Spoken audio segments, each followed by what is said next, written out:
Our next unit of study in physics is going to be circular motion.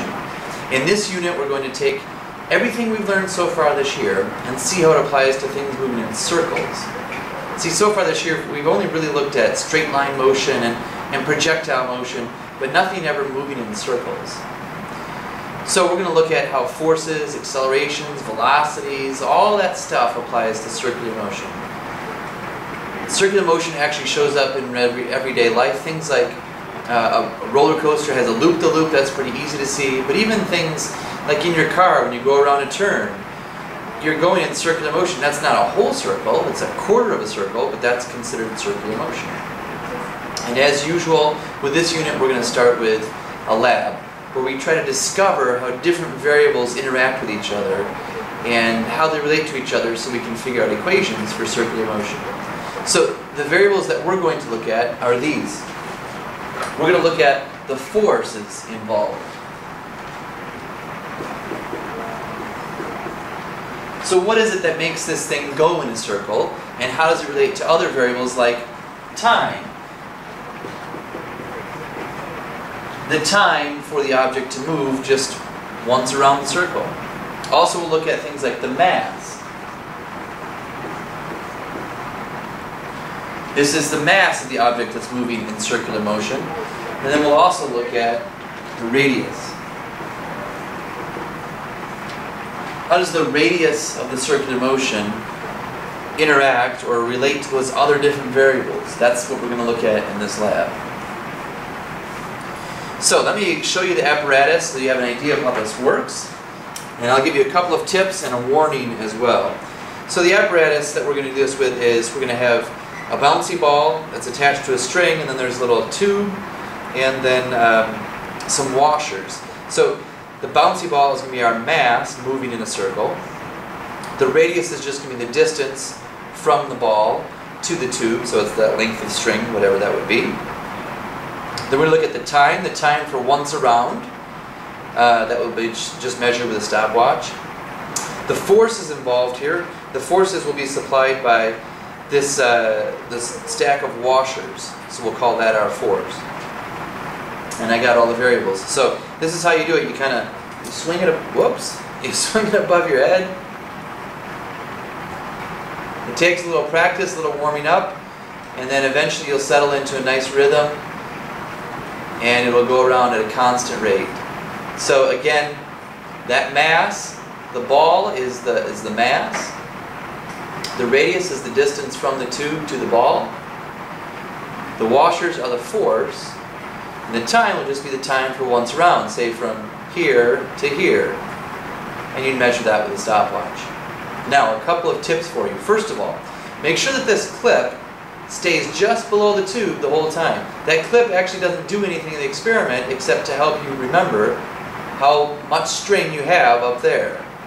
If you swing this too fast, you're going to see the clip goes up into the tube, and now that's an extra force. And we don't want to have that in our experiment. And if you keep going slower and slower and slower, eventually the clip's going to go more and more down, and your radius would be changing throughout. So you've got to keep that clip at the same distance away from the tube throughout. That's the first tip. The second tip is when you're trying to find the time period for once around, I think it's easier if you measure 10 times around. So count 10 times around and have someone measure the time for 10 times around. And then you can calculate the time for once around. Last is the warning for you. The warning is this. When you put these washers on the string, there's a little metal piece at the bottom. Please do not bend that metal piece. If you bend it, it'll break, and then it'll take me more time to get things set up. To get the washers on and off, you can just rearrange the metal thing here, and it falls through pretty easily. So please do not bend that metal strip. Now, before you do the lab, there's one more thing you have to know, and you want to make sure you get this down in your notes. When we talk about time, the time for once around, that's called the period.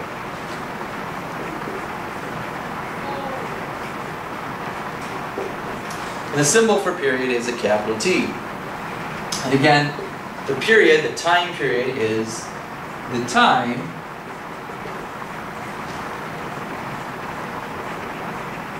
for the object to go once around.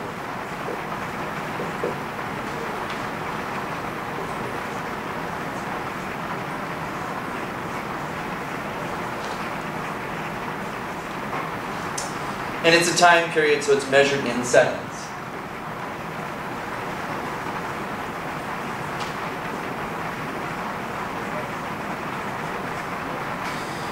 The second term that you need to know, which is related to period, is something called frequency.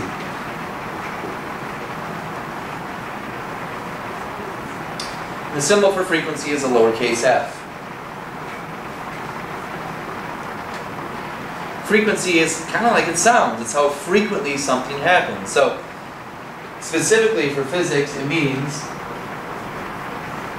the number of times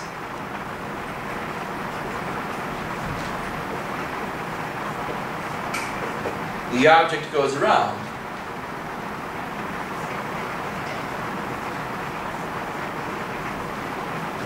In 1 second.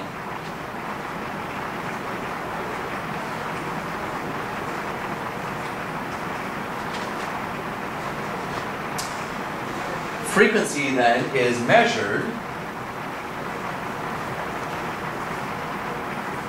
in inverse seconds, which is weird. It's the number of times it goes around in 1 second. So instead of saying inverse seconds, we've renamed that after a famous physicist. So we measure it in hertz. And the symbol for hertz would just be Hz. And again, 1 hertz equals 1 inverse second.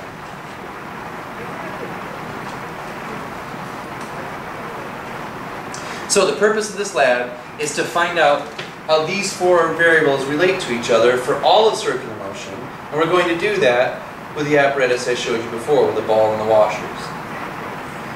So in the end, you're going to have something like force is proportional to t, or is indirectly proportional to t, or indirectly proportional is the square of t, or something like that. That's the purpose of the lab that we're getting at. So in the end, we're going to have an equation for all of circular motion.